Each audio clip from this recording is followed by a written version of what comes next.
Hello, everybody. Oh, how are you doing? Say hi, Leah. Hi, Leah. I'm hanging up my clothes. Yeah, this is kind of like a spur of the moment chat. Oh, I just not realized we should probably talk about what tomorrow is. Oh, yeah. Didn't even think about that. Tomorrow is our 1 year You anniversary. should at least wait till there's more people in the chat to say it. Oh well, the playback will be up. They're showing up slowly but surely. I don't think anybody ever watches the playback. Do they? Yeah, I never did when I would watch you. yeah. We'll go back. They get about 1,500 to 2,000 views if you go back and look at the channel. Yeah. What's up, y'all? Yeah, tomorrow is our 1 year anniversary. We hired us a nanny. We hired a nanny, and we are going out to eat at this fancy ass restaurant in Vegas. We're not And saying where. yeah, we're not saying exactly where. We'll tell you where whenever we're done. I don't need nobody popping my happy bubble. Yeah. So, I mean, don't get it twisted. If you see us out, we don't mind you walking up and saying hi. We're not mean people, but we don't want any weirdos like just random. But it's not like a weekend, so I don't think like anybody would really be out to like see us. Yeah, I don't so. know. But anyway, we will tell where we chose to eat after. And then we're going on a helicopter ride over Vegas. We're going on a helicopter ride over Vegas. It's going to be cool, man. We met yesterday in Salt Lake City. I'm sorry, tomorrow, a year ago, tomorrow in Salt Lake City, we met. And then we went out and walked into the Great Salt Lake together. And that's how we met. When I had my meeting, I don't know if y'all remember that or not. That was tomorrow. That makes 1 year, and that's where we met, and we actually made it official right there. And Yeah, you asked me to be your girlfriend in the bathroom of that Duty Bean motel. I did. I don't remember that. Yeah, we were standing in the bathroom. I remember. Oh, okay. Is that where you took the picture? Yeah, yeah, exactly. And you're like, "Will you be my girlfriend? You want to be my girlfriend?" I'm like, "Yes." Yeah. And then I was like, "Oh, we're just drunk. He's probably gonna regret that tomorrow." And then I asked you the next day. I was like, "Do you still want to be my boyfriend?" And you're like, "Oh yeah, I meant what I said." Remember? You probably don't remember. I mean, I remember. I don't remember specific details like that. I do because I was like, "Oh." Whatever. I remember it. Well, anyway, you didn't even remember the date for the longest time. Oh my god, I could look it up if I wanted to. Okay, you guys, look at this shirt. Rich bought this disgusting old man biker shirt. It's my America shirt. Dude, are you 50 years old and ride a Harley? No. So I stole it and made it my pajama shirt, so then he's not allowed to wear it. Yeah. So I'm stuck with the bald eagle.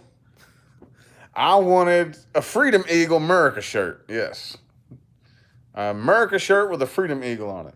Well, fine then. I'm still going to get me another America shirt then. Okay, well, let me look at it first before you buy it. All right, whatever. Let me like see if it looks like age appropriate. Okay. Well, anyway. Okay. So everything I get, she calls old man. No. Yeah.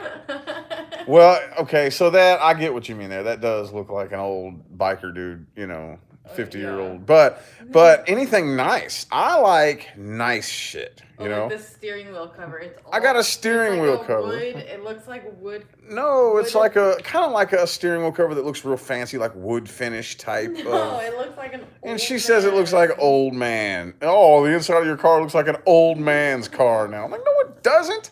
I can't wear a pair of penny loafers because What is a penny loafer? loafers. Loafers. You said, those old man shoes. Like, everything I want to buy, if I see a watch, I'm like, ooh, that watch is badass. Ooh, it's an old man watch. Like, apparently, every old man she's ever met in her life dresses really nice. No. You have, like, old man taste. Like, I don't know. Why? I'm an old soul.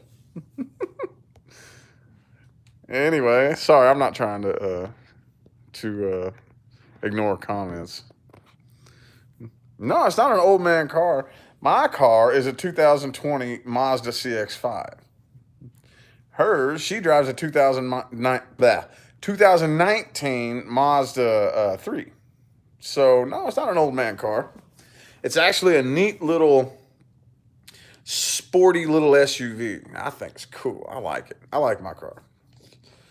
Our cars match, though. They look like sister cars. Like, they're both white. They're both white. So, I got the white Mazda SUV, and she has the white car. But no, it's not an old man car. She just always has to find a reason to pick on me. Always. She always has to make fun of me. And if she has no reason to make fun of me, she makes something up. Yep. Anyway, what are y'all up to? She's over there. She's busy.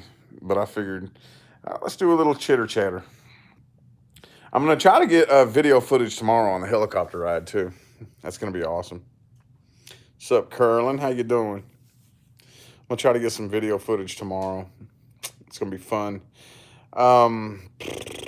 Yeah, well, what I really want to do is like splice a video together. And I think I canceled. Oh, you tried doing that on Thanksgiving, and the whole time you were on your phone the whole entire time. You're not doing that on every. No, that's not what I'm talking about. You won't even see. You won't even let me finish what I'm talking about. You have no idea what I'm talking about. No idea.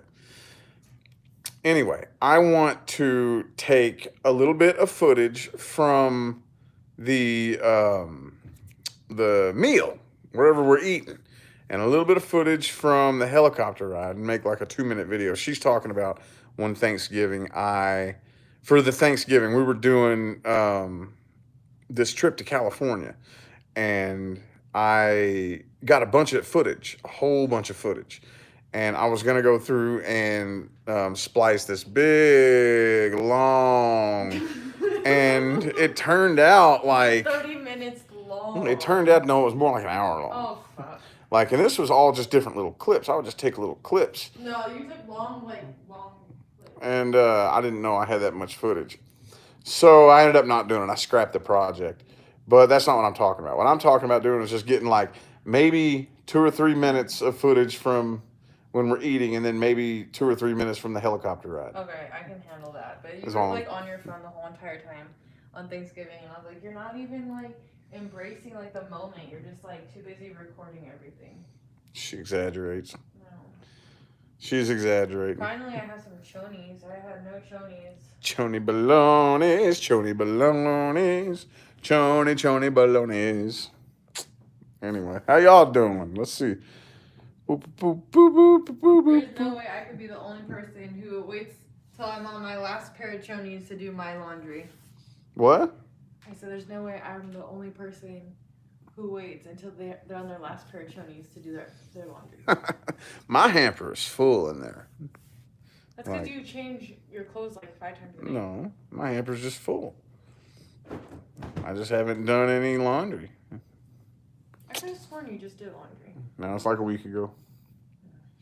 Time flies, y'all. Has anybody else been experiencing time just going by so insanely fast, dude? Like, fast. Oh, my God, time goes by. We went to the mall the other day, and then the day was over. Yeah, I mean, and it didn't, I mean, and I'm talking like, we don't even really necessarily have to be particularly having fun. I mean, whether we're having fun or not, time just goes, pshum, and it just flies so insanely fast, dude. Usually they say time flies when you're having fun. You know what it could be, too, is that, like, when you have, like, a regular job, too, you're always, like, looking at the time, like, oh, is it time to go on break? Oh, is it time to go to lunch? Oh, is it time to go home? And then we don't have that because we're always at home. So maybe we're not looking at the clock as often. So it just flies. Good point. Good point. We don't have a reason to check the time until it starts becoming the evening. Yeah, and then when it's close to time to pick up the kids. Other than that, yeah, good point. Didn't think about that. Maxine says, cute dress, Leah. Thanks. It was my mom's. I get all her hand-me-down stuff. She like refuses to buy herself clothes. I'm just so picky. She's, Like we'll go shopping at the mall and I'll do like a quick lap around whatever store and then I can just already tell like if nothing's catching my eye. Like how many times we like walk in a store and just do like a quick lap and I'm like, yeah, I don't want anything. Like I do that all the time. Yeah. But no, there has been some places lately that I'm like, oh, I kind of like this stuff. But I'm trying. Well, I'm embracing a simpler attire. Oh yeah, we're getting rid of all your. We're not getting rid of. But Not getting rid of. I'm just cutting back on logos. clothes with logos on them, like shirts with logos. Like I always wear like Adidas shirts and Under Armour shirts and logo shirts. And back in the day, well, of course, also too, it was back when I was broke. Um, but back in the day, I was real simple, real simple. I would wear a pair of jeans from like Walmart, and I would buy a pack of plain T-shirts, like the Hanes shirts you just buy in a pack. That's what I would buy. I would Wearing right now. yeah, like these, like these. Yeah, well, I've been wearing Under Armour and Hurley hats always. Oh, that I'm not getting rid of that. I love my Under Armour hats. Like Oh yeah, that's that's fighting words right there. yeah. I gotta have my Under Armour hats. I don't know why. I started buying those things when I was like 28. I got my first Under Armour hat when I was 28, and the material that they're made out of. Hurley, the hats are okay. They just use regular old Flex Fit, so. They're pretty much like all the other Flex Fit hats. But Under Armour, they make those hats out of a very specific material that is just so comfortable and fitting on your head, And ever since I got my first one when I was 28, I love those hats. So anyway, though, that's never going to change. But as far as my shirts go, no more logos. I always used to wear plain shirts and like a pair of regular ass Walmart jeans, back in the day. That Walmart special. Yeah, that Walmart special. And I got everything from Walmart. And I never wore expensive shoes either. That's the thing. Now my shoes are like, I wear real expensive shoes and shit now. But where did I use? Trying to think back. I'm gonna need hangers. There's no way I'm gonna have enough hangers for all this. Hangers? Oh.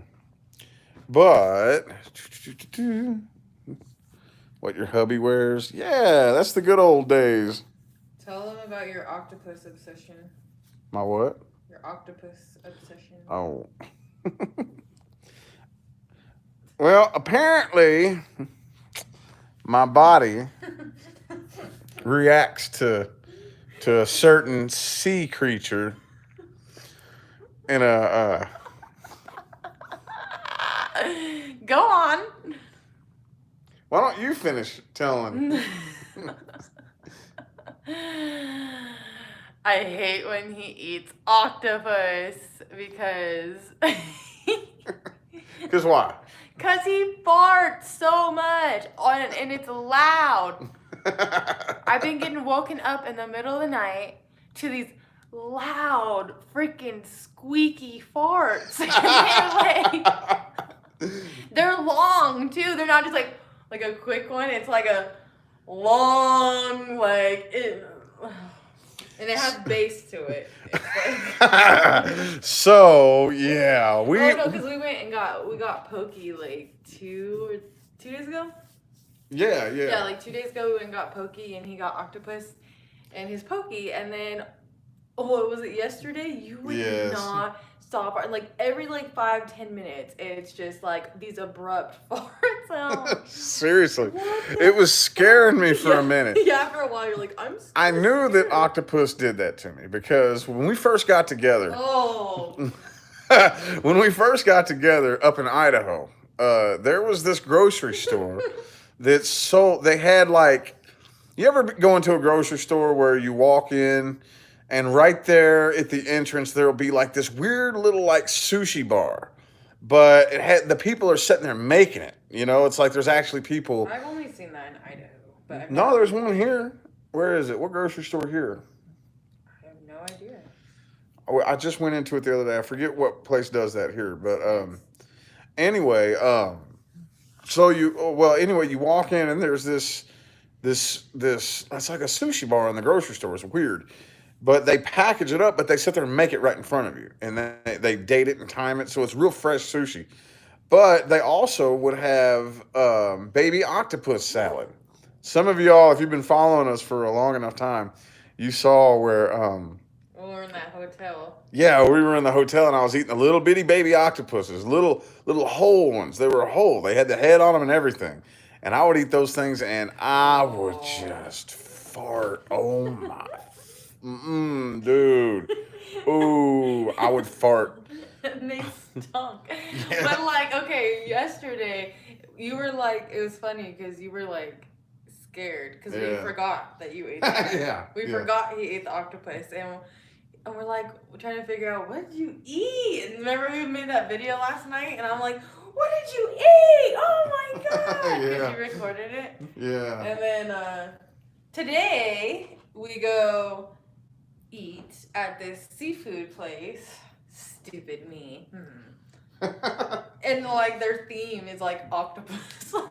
Yeah. It's like the octopus theme. Like everything they have there is like octopus. So he got an octopus tostada.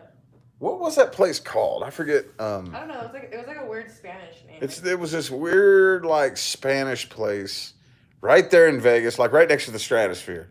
It was like purple.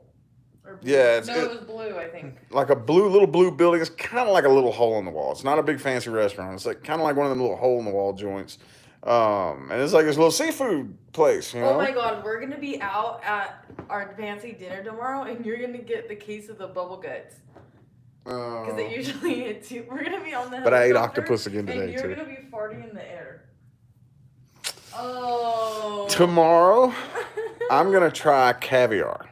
Oh my gosh. Your What? poor stomach. Wow, I like weird Fish shit. eggs, octopus. Oh. I like weird stuff. Taro, Like, look for at her Taro. birthday, huh? Look at Taro. Can everybody see him? Oh, he's up there on the dresser. He's checking out what we're doing. Taro. But for her birthday, we went to the gourmet room in Laughlin, and I had escargot, and it was like $20, $25 for a little plate of dead snails, and I'm like, whoo. Well, I'll try it, and I tried it, and it wasn't as bad as I thought it would be. Okay. Dawn, is caviar good, Dawn? Is it good? I'm scared, but I want to be able to say that I've tried it. I want something fancy. I want some fancy pants shit. Huh? Use your hangers. Yeah. But I want to eat something fancy. Is it good? Okay, cool. Right on. I've never had it before, and this place sells it. This place where we're going to eat. So yeah, it's gonna be cool. It's gonna be awesome tomorrow. I'm looking forward to it. Anywho, here's Taro Zen Kitty for those of you who follow his Facebook page. That's the Zen Kitty. The Zen Kitty. Zen Kitty. Hi. Yeah, $20 for dead snails, and I paid like $80 for a little bitty dead quail. Oh yeah, but it was actually pretty filling. Whatever. Yeah, it was a filling plate, but it was a really expensive plate. But I don't care because we knew it was going to be expensive. But it was called the gourmet room, for fuck's sake, you know? That place was really good. Yeah, it was really good and it was super fancy. I liked it. And but I had a little bitty dead quail on my plate, like a little dead bird about this big, and I had like a carrot. You know, it was like this little, really, really, really pretentious fucking meal, right? I dig it, you know? So hopefully tomorrow, I mean, I'm probably gonna get like $120 a plate, but whatever. It's just celebrate a year together, and what all we've built. Man, we's a power couple. We've come a long way. We've been through a bunch of Come a long way. obstacles. from where we begin. Yes, overcame all the obstacles. Every obstacle that would rip your average couple apart made us stronger. Yep, made us stronger. So I'm cool. I'm having a good time. I can't wait to post it on my YouTube community tab too. That's gonna be cool. Thank y'all for the positive feedback. Thank y'all. Thank y'all. I mean, I don't think people realize how many times there's been like to where you and I could have just like walked away. You know, it took. Oh God, I'm on the spot. It just took like, you know, us knowing like we really wanted to be together and actually like, yeah, made it work and stuff. I don't know how to explain it. Yeah. But it's not it's all about give and take. You know, it's not just you fulfill my needs and then you know what I mean. It has to be equal. So, and a lot of people, it doesn't seem like nowadays want to do that kind of work. They want it just to be all about their needs. You know? Yeah. So, yeah, we were going through a lot of shit. Mm-hmm. And it doesn't help that we were being energetically attacked all the Yeah. time, which is probably what is the main reason for our, you know, our arguments. Yeah, in the beginning. we went through. Let's go ahead and talk about that. We've never come out publicly and talked about that. Go ahead. But there was a period where we were being intentionally energetically attacked. Mm-hmm. I think we did talk about it. Yeah. Well, I think we hinted about it a couple of times, but we never actually came out and talked about it. There was at least one person, which we can speculate all day long. We never really figured out exactly who, but at least one person who was intentionally using black magic on us. And For a long time. yeah, for a while was intentionally energetically attacking us. And after a while, we finally figured it out. And it's funny that we both had the thought around the same time, because I thought it, didn't say anything. I didn't even really know that was like something that could happen. And then she said it. She goes, could somebody be like doing this to us, like attacking us? And I thought, I was just thinking that. And then it turned out she has a friend who is a medium, a psychic medium. Well, kind of. She can. Yeah, I guess that she's kind of. She can't talk to like the dead. But she can talk to source. She channels spirit. Yeah, she channels spirit. Which is essentially, well, we're not going to go down that rabbit hole. Whatever. Yeah. So, and she said, yes, you are being energetically attacked. There is somebody who is using black magic against you to try to break you guys up. And knowing what I do know about black magic, it's fascinating how, once we realized what was happening, it was fascinating to watch it work, you know? We always knew when it was coming on, too, because, like, I would, for some reason, when it would start happening to me, I would just get, like, so drowsy, like, out of nowhere, and I would just be like, oh my God, I'm getting really tired, and then all of a sudden, I would just get, like, just super, I don't remember what happened. Would I just get more sensitive? Remember you said, like, things that would normally bother me, I just get, like, super sensitive and, like... Yeah, I mean, there was a handful of different ways. It made me, like, really angry, and it made me sensitive. So it was, like, a combo for, like, disaster. Yeah, it was... And I'm not normally, like, a sensitive... Well, I'm sensitive. I can be nice, but... Well, and I'm not normally the angry type. So it would affect us both equally. Like, it would make her much more sensitive than normal and me much more angry than normal. And, yeah, and then after we realized what was happening, it stretched on for a while, a couple of months. But it was interesting how, because I'm good at working with energy. I know how energy behaves. And I said, well, you know what? We are going to take this and we are going to use it to our advantage. And we both have moon in Virgo, Maxine. We're both Virgo moons. She's a Saggy, I'm an Aquarius, but we both have Virgo moons. I said, we're going to use this to our advantage. And we did. We started learning how to counter it. And Yeah, we used it to our advantage and we learned from it and grew together. And we did our own special little energy work that allowed us to heal and come back together even stronger. Yeah, and it was cool because then we were able to kind of be like, "Oh, do you feel an energy attack coming on?" Or like if I sensed like some things like in you, like some of your characteristics that would happen as under an energy attack, I'd kind of be like, "Hey, are you having an energy attack?" Or you do the same thing to me, Yeah. and then I'd be like, "Oh, maybe," like you don't really think about it always. It's really hard to catch unless if you're not paying attention. Yeah, it slides in. The thing about an energy attack is if somebody's using black magic on you, the way that it works is it slides in under your conscious awareness and triggers you to do it to yourself. That's the thing about it. And I only know this because I've been studying and doing energy work and all this for a long, long, long time. So it's really easy to counter it. But it slides in under your conscious awareness and triggers you, and it sets off a chain reaction that makes you do it to yourself. So you're the one that feeds it power.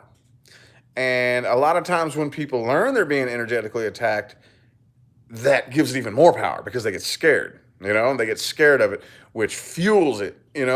Me, I immediately felt relieved. Oh, sweet. Awesome. I'm glad that's what's going on because I know how to counter it. Yeah, And I instantly feel better. Like as soon as we started to do what we had to do to get rid of it. yeah. And sucks for those people because I'm sure Mm-hmm. they got it Oh, I guarantee it. back, and that's probably why they stopped. Oh yeah, I guarantee it. I Because mean, we didn't send it back with anything negative. We sent it back with love and light. But you know what? If they make their bed, they're gonna have to lay in it at least at some point or another. yeah. Yeah, we would send it back with, that's just one of the things that we would do. But after we got done doing our own energy work, we would send it back with love and light. And I know you send it back, I don't care what it does. I'm just sending it back where it came from, away from me. But I know how energy works. It goes back to where it came from and hits tenfold. Oh yeah. Oh yeah. Oh yeah. But at the end of the day, that's not on me. That's on the person that sent it. That's on them. Shouldn't be sending people negative energy like that. You know what I mean? Shouldn't be trying to infringe on free will, especially for selfish reasons like that. So I don't wish anything bad on anybody, but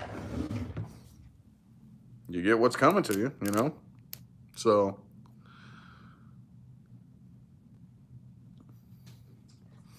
how do you send it back? You send it back. Crap, I have no more hangers. You reject it and send it back with love and light. You don't accept it. Yeah, you don't accept it. Because again, it's you. It slides in, it slides in under your subconscious, under your conscious awareness, and it triggers a really, really, really micro trigger in you that starts a back and forth ping pong game that makes, you're the one that does it though. You respond to a trigger subconsciously and you do it to yourself. So it's you're the one that's actually doing it because you accidentally subconsciously responded to an energetic trigger and you're the one that starts doing it. And to counter it, I'm not going to go through the whole process that we went through because it was kind of long and we did our own little thing and whatnot and we would put up our shields.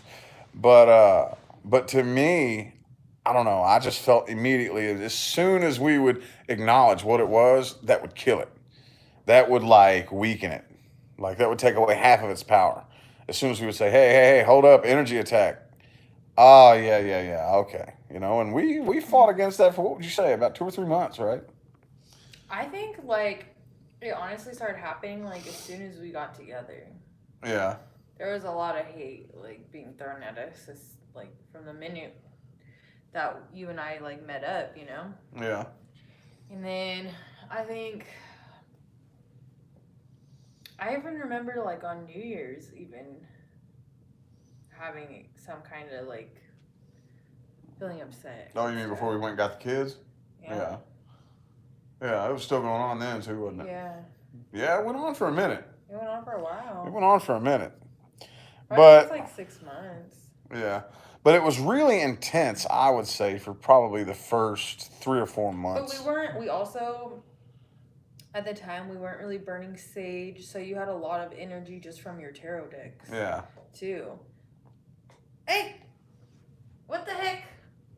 He's Yeah, chewing so- on my koozie. Oh my god, he freaking put bite marks in it.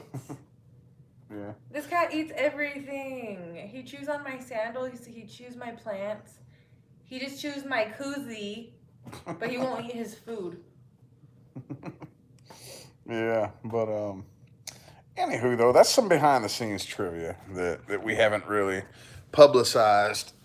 Not really, but I would say that it was the strongest for the first probably 3 or 4 months. It was Yeah. really strong. Well, I think that's when we kind of learned. Yeah. Then. After we acknowledged it, it was still a battle for a few weeks, maybe a month or two, maybe a month. And then it started to weaken and it started to lessen. And the more I started to tap in, we both started to psychologically tap into the person doing it. Still couldn't get a direct identification onto who it was. We were tapped into the person doing it, and the person was getting pissed and getting frustrated. And I could feel every time we sent the energy back to him, I could feel it and I could tell.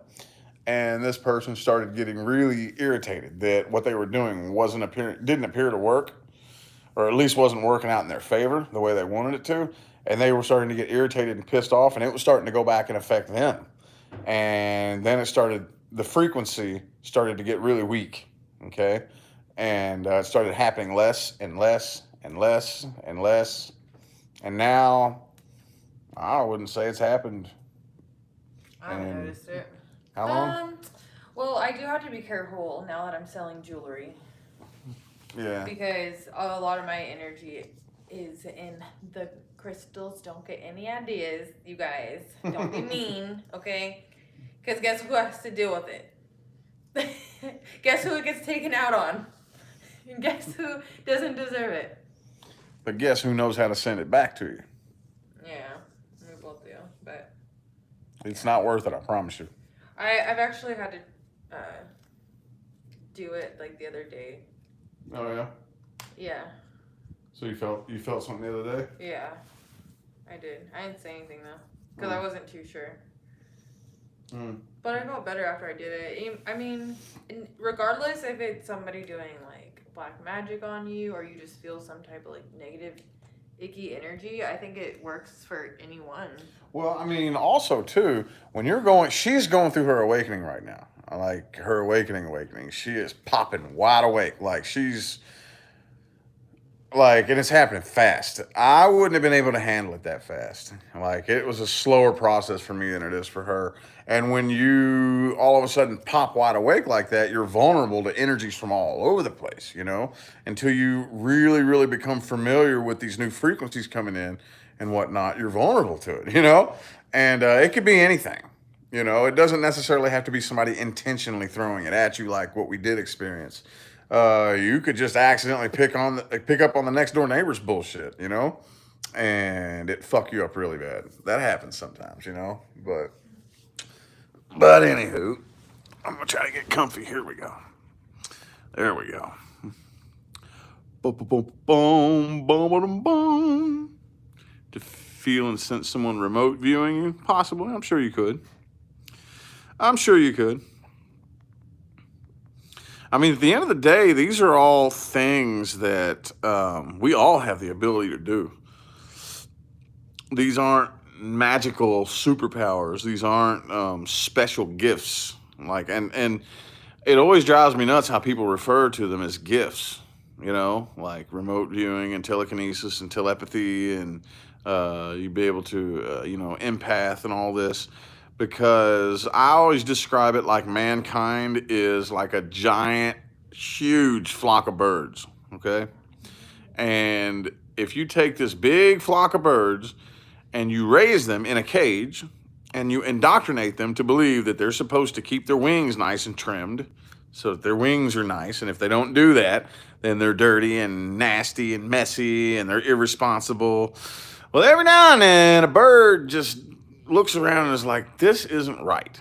I'm not supposed to be in this cage, and I'm not supposed to be clipping my fucking wings.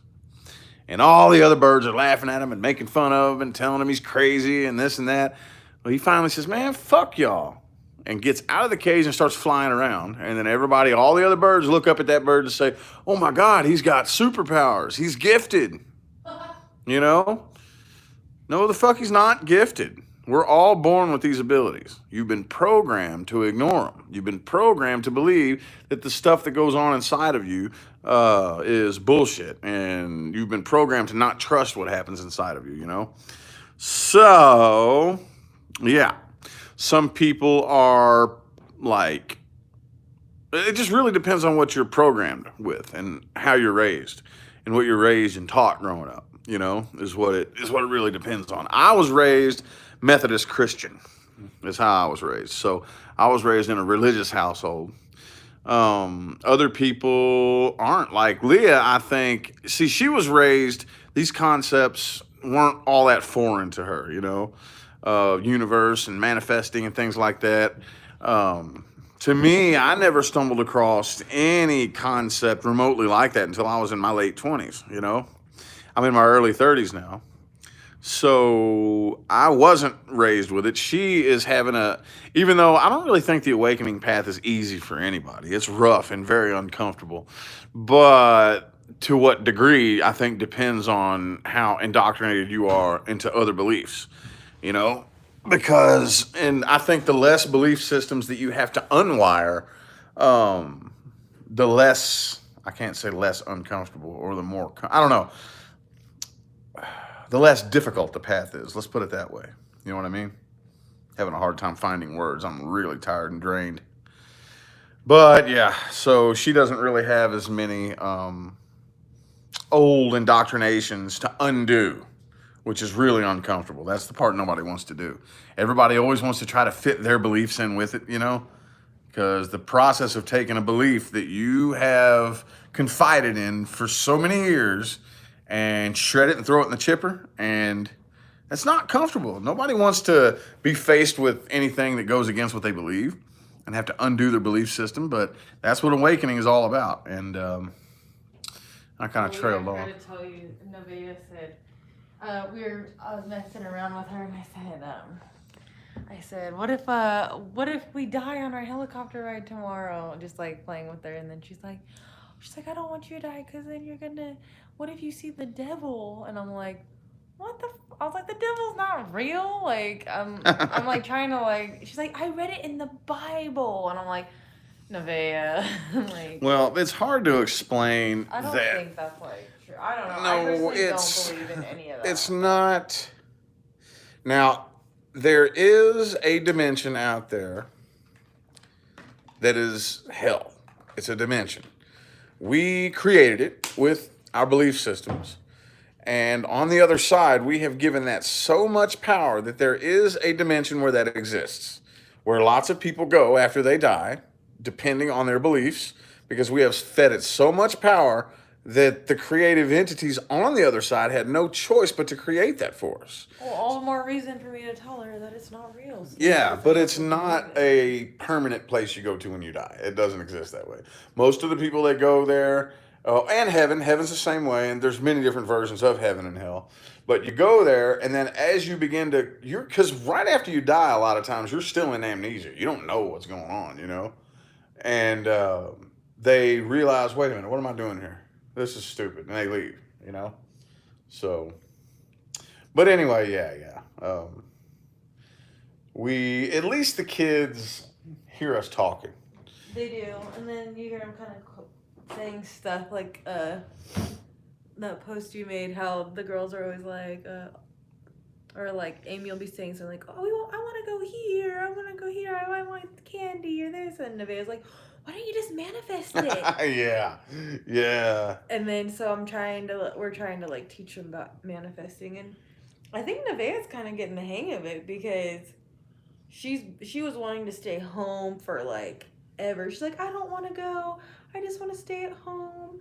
Blah blah blah. I was like, well, manifest it, and I was just saying that to kind of like shrug her off, like quit complaining. And then it turned out something happened where they were fighting in daycare, and we're like, well, let's just keep one of them home one week and then switch them off every other week. And we wanted to try that. So Nevaeh got to stay home one night or one day, and I was like, how'd you manifest that, Nevaeh? You got to manifest staying home. And then she's like, oh my God. So then I think ever since then, she's been like manifesting. But the funny thing about it is she manifested it right when she stopped wanting it. She didn't want to stay home. And that's something else that we taught her too. It's like, you'll try and manifest something, but once you get it, you might not want it no more. Well, the thing about it is most people manifest by accident, and they get their manifestation once they stop wanting it. Because once you stop wanting it, what happens is you finally release it from the gravity of your mind. Aw, thank you, Mary. Mary's promoting my thing. My Instagram. Yeah? Thank you, Mary. Hell yeah. But yep. Yeah. Cheetah Crystals. Sorry, I didn't mean to interrupt. But no, that's cool. Yeah, you don't want it no more. Yeah. Once you have to figure out how to let go on command. Most people don't know how to let go on command. Letting go is the process of giving up. We have to figure out how to give up on command and let go, release what it is you want from your mind. That's difficult. It takes mind control. But that's what she did. She let go of it, and it was actually, she didn't want to stay home. She's like, I don't want to stay home. Yeah, so that she only stayed home one day. Yeah. And I realized when they're gone at daycare, that's like my like, what is it like? My like re-energizing time. I can't think of the word for it. I'm trying to use like it's when I can like recharge, rejuvenate from. Yeah. From kiddos, from very it's just like our only alone time. Only alone time. And when we're working, and then I'm now working, and we run a lot of errands, and it's hard to run errands with a kid bouncing around, running or asking 100 questions, and it's like I can't think straight. And then we gotta feed them. Like him and I we can go like a lot longer without eating. So because we're usually just doing our own thing on our own schedule. But when there's a kid at home, we have to make sure they get their breakfast and their lunch, and they're on a pretty good time schedule. Like they know 9 o'clock breakfast, they know around noon lunch, and if it's just him and I, we can just wing it, or we'll just grab something when we're out. But I'm like, I like not having kids home here on the weekdays. I can't think straight. Like just constantly knowing that there's a kid here, it's like my mind, my mind can't rest because I'm constantly like, okay, like you just know that there's like someone there that you have to be responsible for. You know what I mean? I don't know. It's weird. Yeah. I can't. And it's not like to be mean. I'm not saying in a mean way. It's just like we got shit we gotta do. Yeah. Terrible. Yeah.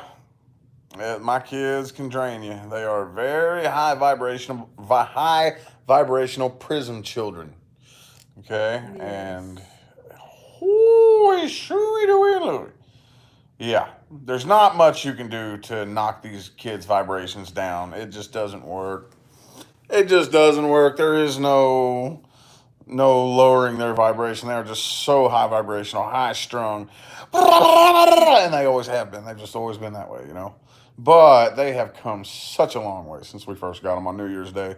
Such a long way. So yeah, they're doing a lot better. Yeah, so it's all good, and they're making friends, making new connections here in Vegas, and they like their daycare. Oh, they only like their daycare because there's a boy who they're fighting over. I'm like, oh my God, whatever, go to daycare. I don't care. Yeah, whatever. I mean. Oh God, here we go. What? You're gonna have to start dealing with boys. Yeah. They're always like talking about this boy likes me. Oh, that's my boyfriend, and I'm just like. Or Nevaeh would always say at her old school, we're dating. And I'm like, oh yeah, where are you guys going on a date to? What's he gonna pick you up? Where's he taking you? Is he gonna pick you up on his bike? Or where are you guys going to eat? Where are you going on a date to? It was really funny. Yeah. She's like, what? I'm like, well then you're not dating, because dating means he's gonna take you out. Yeah. And he's gonna get you flowers. And, all that jazz. Whatevs, man. Whatevs. Oh I got well. you saying that. Yeah. So I get you saying all stuff all the time too. I know. All right, I need to But take a shower. yeah, I'm not ready for that. I'm about to go shower. You guys are like entertaining him, so I could like get my clothes put away, and I need to shower. And if I just did all that, he wouldn't be able to stay awake. So you guys are. Yeah. Well, we also gotta watch some more Ascension Mastery. Here's your chonies. Where do you want them? My top drawer, please. Ugh, we found some socks looking for some soulmates. Looking for some soulmates. We enrolled in David Wilcox Ascension Mastery School, and it's super cool. Each course, there's one class every Sunday, and we haven't caught it live yet, but they're like 4 hours long. 4 hours long, and yeah, so we just watch them in increments throughout the week. We split it up, and yeah, we always watch it before bed, and we're like trying to stay awake. And it's really hard to stay awake at night though. Like it's right hard now, to pay attention to, and I'm tired. I have all these clothes that I don't have any hangers for. I need like 8 or 9 hangers. Hanger. She said hanger. That's how you say it. No, it's not. It's hang-er. You already said hang. H-A-N-G is hang. Oh, hanger. Oh, because I'm saying it with 2 G's. Yeah. Oh, I finally get what you're saying. You've tried telling me so many times that I've never understood what you're trying to explain. Anywho. Hanger. Hanger. I need them. Hangers. Drinking whiskey? Hell no, I ain't drinking no damn whiskey. I ain't had no alcohol. When's the last time I drank? When did I drink last, baby? Like yesterday. Yesterday? I didn't drink anything yesterday. Like the day before yesterday, I think? Been a couple days. I don't like hardly fucking drink ever. Like, I had Circus when we went to Circus. Oh yeah. Yeah, we went. There's this dude. Holy shit! The most badass indoor theme park I've ever seen in my life. She has apparently been to it before, but it's called Circus in Vegas, and big old motherfucker with all these indoor roller coasters and rides and shit.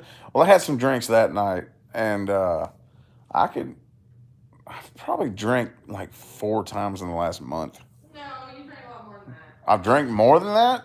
No, I haven't. 4th of July. 4th of July is 1. Then 1. Arizona. Circus. Grand Canyon is 2. Then what? Circus is 3. On the 5th of July, you had a beer outside. Oh, we went to Chuck E. Cheese. Okay, I had a couple of beers at Chuck E. Cheese, like 2 beers. Okay. Well, what month are we counting? I'm counting this month. It's only the 8th. Well, okay, in the last 4 weeks. I don't know, babe. I'm getting. I don't drink. Are she's just an exaggerator tonight. She's like she's trying to like make everything dramatic. I seriously, I've had like, in the last like 4 weeks, I've drank maybe 5 times. You don't drink that much. I don't. Yes, you do have a couple here and there, which is whatever. Yeah, a couple here and there. It's not very often though. It's like one of those things now that I have like 1 beer, then it's like, this isn't that fun, but let me have another one, you know? And then let me have another one. And after like 3 or 4 beers, I wake up the next day and I'm like, that wasn't fun. And then I don't do it again for like another 2 weeks. And then I'll be like, okay, well, let me have a beer, you know? And then, I don't know, it's just not fun really anymore. Not really. You know what I mean? Vegas is nasty. Yeah, downtown Vegas is nasty. We're in Henderson. So Henderson is like, it's like the nice end of Vegas. Like the nice part. And if you hop on the highway in downtown Vegas, it's about 15, 18 minutes. Get on the highway and cruise, and I still have a real good view up close of the buildings downtown. I can still look out my window and see the buildings downtown, see the strip and everything like that. And so, but it's a good about 15 to 18 minutes on a clear day with no traffic, and it's nice. It's real nice. Everything out here in this end of town is nice. Let's just put it that way. It's not nasty and trashy out here in Henderson. So yeah, I like it out here. I like it out here. Real super nice neighborhood. And there's a lot of eateries. A lot of eateries. Yeah. No, my kids, they don't. Well, the kids, they say they miss Kentucky, but I think they miss like their cousins and shit. You know?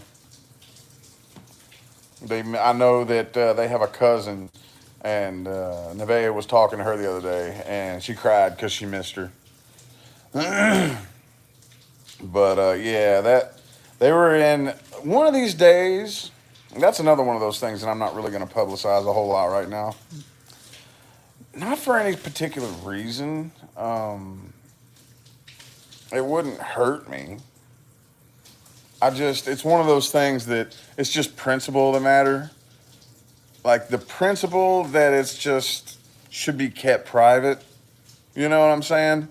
About the situation that my kids were in and why I had to go get them.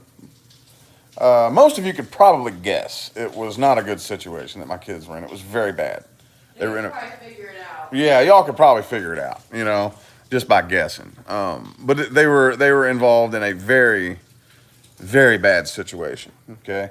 And of all the times over the past few years that I've tried to arrange going and visiting them, the universe would slam the door shut in my face. Slam, like no, I was not able to, you know.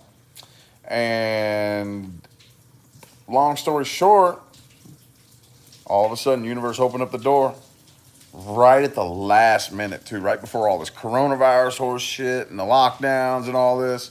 You know, right, it was just like universe is like, all right, now is the time. Bam, go. So yeah. And I try to explain to the kids like as much as I can, but they're still at the point right now where they're too young to quite understand exactly what they were living in. They don't know, you know. So it's gonna take them probably, it'll take a while before it really makes sense as to why I had to go get them. Like, daddy just shows up and sticks you on a plane and flies you out to the desert, you know, and now you live with him.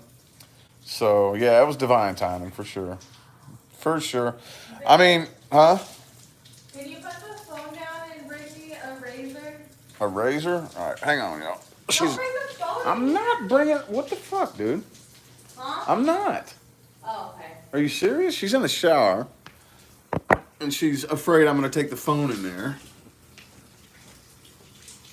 It's not no time for no free show.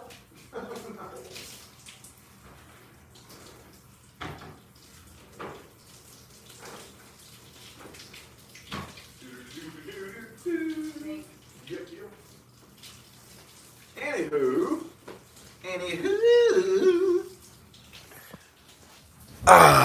What was I saying though?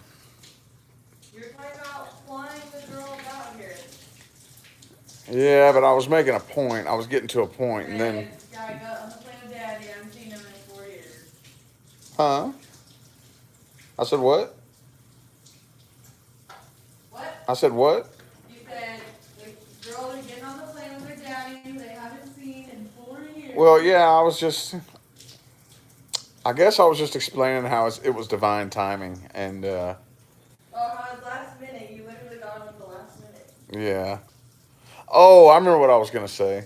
That one of the things that I've been telling myself for years now is that if it's out of my control, let universe do what it's got to do. If it's out of your control, it's part of the plan. Like, there's those situations that, you know, whenever I wasn't able to be a part of my kids' lives, but there was nothing I could do about it, you know, I had one or two choices.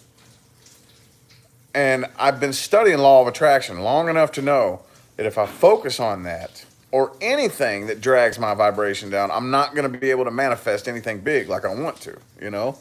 And one of the last conversations I had with my kids before I intentionally cut off contact was, don't you worry, daddy's going to do something big. Daddy's going to manifest something big. and then I'll be back. I'll be a part of your lives again. I promise you. And they didn't understand what I was talking about, you know. And then I cut off contact. I stopped contacting them. And because I knew that if I focus on this too hard, this situation that I have no control over, I have no control. There's nothing I can do, you know, that it's not going to get me anywhere. I'm just going to sink down into that pit of sadness and frustration, and it's just going to fuck me up. So I took my mind off of it and said, it's out of my control. So I trust that the universe has a reason why this is happening. It's out of my control. So I trust that the universe is doing this for a reason. I just kept telling myself that and telling myself that. And then finally, right there at the last minute, universe opened up the door and said, okay, here's the time. And here we are now. So, shang-a-lang-a-bing bang, you know what I mean. That's how it went down. But yeah, maybe in the future I will be a little bit more public as to some of the details, possibly, maybe not though. Again, it's just one of those things that's kind of principle of the matter, that's just real,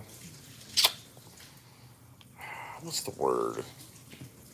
Just private, you know, and doesn't need to be public.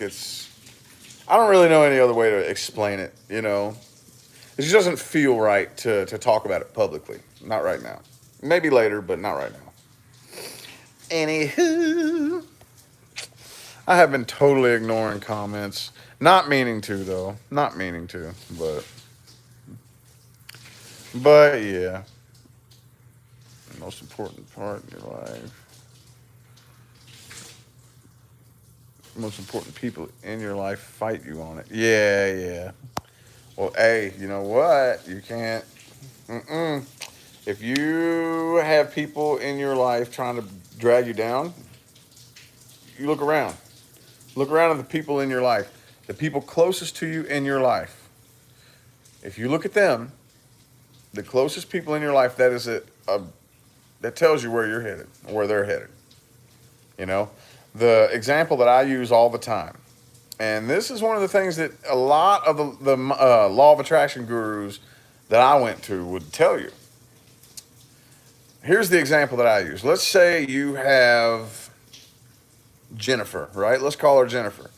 Jennifer makes $50,000 a year. Her goal is to make $500,000. That's her goal. She wants to go from $50,000 to $500,000.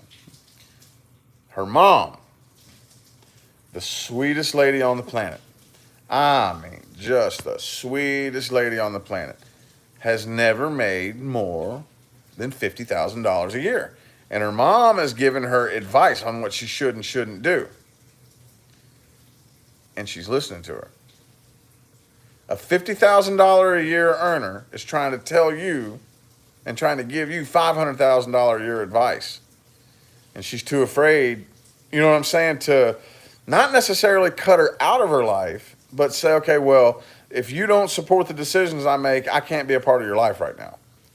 It's one or two choices. And that's, when it comes down to it, manifestation and success is going to require sacrifice. It will. Now, what kind of sacrifice? That's different for everybody, and it depends on the situation. But it is very, very likely, unless you have a really supportive family, really supportive, that is going to support whatever you do no matter what, which some people do, that it may require you to at least temporarily sever ties with people who are really close to you. Because if you have a dream, if you have a goal, and the people who are really, really close to you don't not support your dream, okay? Because if you say, oh yeah, I support you in doing this, and then whenever you go to start making moves, when you go to start making moves and you start putting forth action, when it really comes down to getting on the path and doing something, and then the people closest to you in your life are fighting you and telling you shouldn't, they're not supporting what you need to do, and they're fighting against you, sorry. I got goals to manifest. I'm going this way. You either support me or you don't, but I'm going this way. If you support me, thank you. If not, deuces. I'm going this way. I got a mountain to climb. I got goals to accomplish, you know? So I have just watched so many people, countless people, not accomplish anything. I mean, people, I'm talking really smart people who are capable of accomplishing so fucking much when it comes to making those sacrifices. They're too afraid.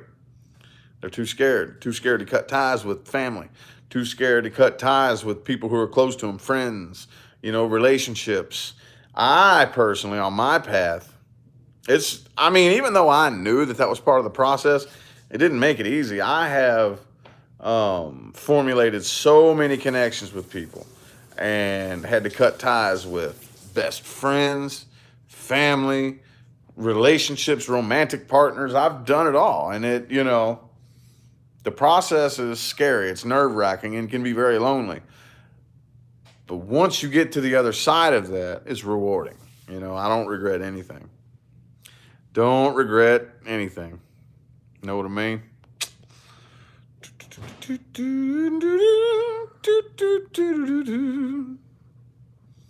What kind of accomplishments? Whatever you want. Whatever you want. Doesn't matter. Your success that's very subjective.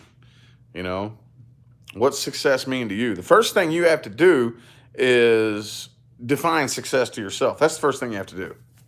Doesn't matter what kind of accomplishments. Doesn't matter. If you want to manifest anything that is big, anything big that is on a frequency that you've never been on, it doesn't really matter what it is. It doesn't matter if it's money. It doesn't matter if it's a relationship. It doesn't matter. Doesn't matter what it is.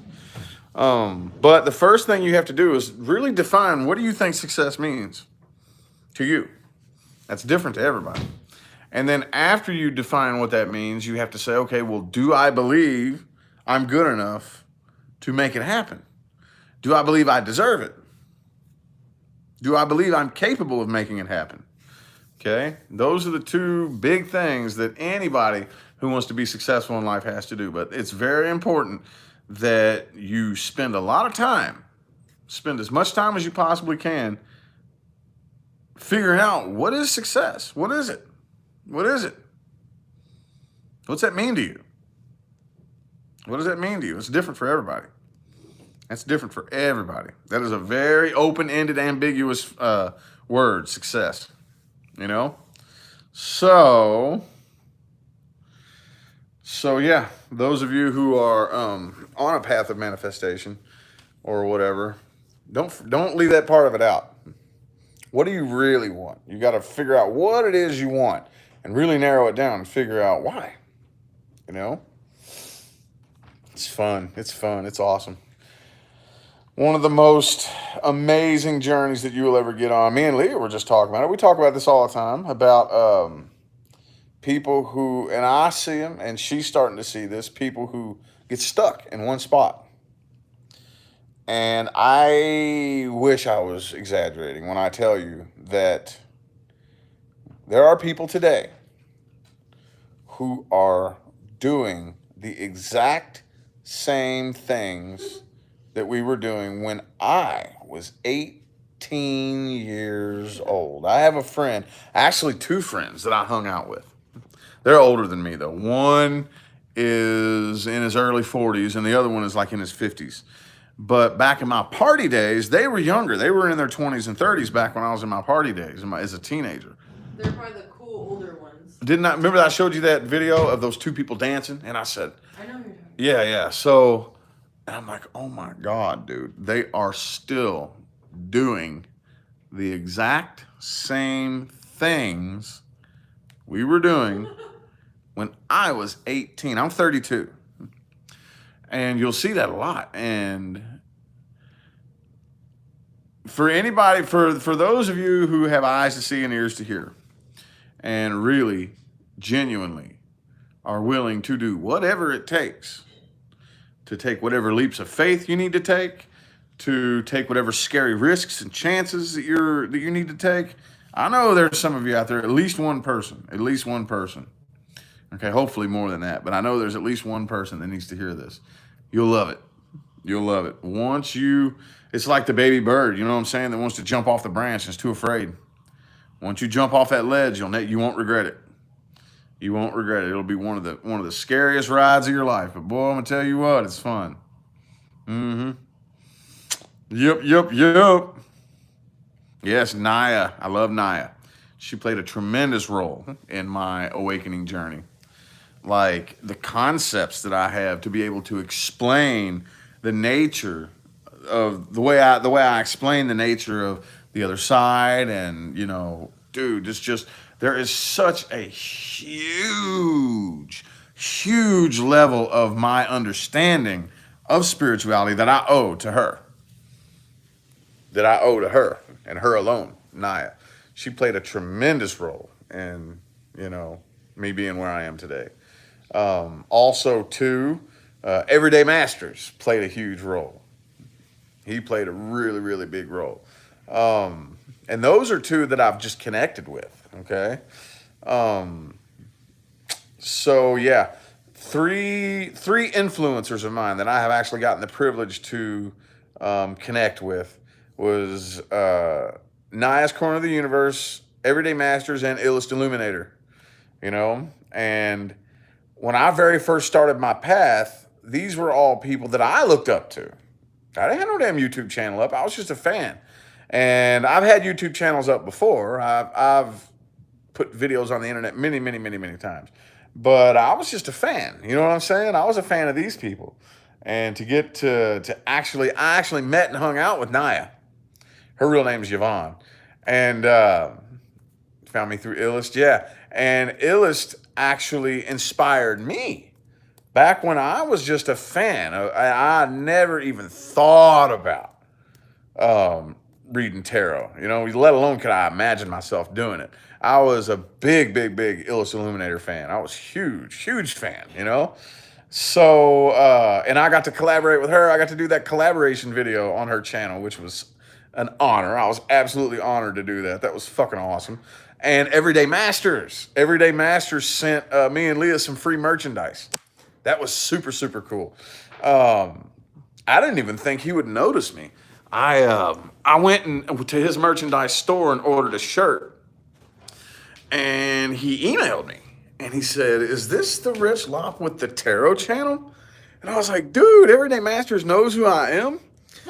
Yeah, and I didn't even know he knew who I was. And he said, "You and your lady pick out a lid, and I'll send it to you for free." And I said, "Sure." So we picked them out, and this was... He let us customize the colors, because the only ones that are like in his little shop are like default colors, but he let us pick out what colors we want for our threads. Yeah, so she customized hers. This was mine from his Awake Threads store, and here's Leah's 1111 hats. So we got gifted free merchandise from Everyday Masters, and he was a big, he actually, watching his videos, really, along with, that was right around the time that I discovered Naya, too, at the same time. I discovered Naya and Everyday Masters right around the same time. And they both helped inspire me to actually put up a YouTube channel where I was actually making videos talking about awakening and stuff like that. And then it moved into astrology a few months down the line, and then morphed into my tarot channel after that. But yeah, so that was, I don't think I had a point to all that, but yeah, that was cool to be able to connect with some of my influencers. It's a good feeling, Definitely a good feeling. Thanks, Mary. Yes, don't forget to give Leah's Instagram page a follow.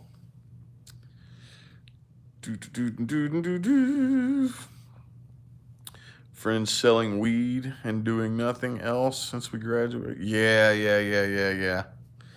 28 homeless. Regret. Yeah. I mean, we was just talking, we talk about this a lot. Me and Leah talk about this a lot, how, once you actually, what we don't realize when we're in our late teens and early 20s is we are And it's way easier in today's day and age. It's way, way easier with all the bullshit that society is trying to push off onto us. It's way easier for the younger generation to start building this little toxic comfort zone, you know? That and they're trying to push that society onto us. And you see it. You see a lot of people in their 20s, they build this toxic little comfort zone, and they never get out of it. And once you start getting out of it and you actually start down the path towards evolution, self-mastery, bettering yourself and whatnot, you look back and everybody just stays stuck in the same spot, man. And the part that gets me is when they complain about it and you try to help them and they fight you. They complain like they're victims of this horrible circumstance that is out of their control. And you try to help them. When they come to you for help, they ask you for help, like, what do I do? And when you tell them, they'll fight you. They fight you, you know? And at that point, it's just like, whoa, you know? When you have to step back and just accept that this is what they came here to experience. Yeah. So, here, do something with that. I got some new Cheetah Crystals. It's not officially, these aren't officially for sale yet, but coming soon, maybe, possibly, huh? Those. These, yeah. Not this one. This is something that I just bought this myself off of Amazon. It's a piece of titanium kyanite. But this right here, oops, hang on, baby. Oh, sorry. This right here, the one I'm wearing, is one that's probably a coming soon piece to the Cheetah Crystal store. These amethyst pieces. Yeah, sneak peek. What? Don't show me. You so pretty. Oh my goodness. Fresh out the shower. She is just the prettiest thing I've ever seen in my I got life. fresh breath, fresh body, and fresh clean hair. But anywho, this has been going on for a good over an hour. I'm ready to watch David Wilcock now. Okay, we're gonna watch some Ascension Mastery, and yeah, we'll see you later. Hopefully, maybe we'll see if we can get a good enough signal, maybe to go live tomorrow.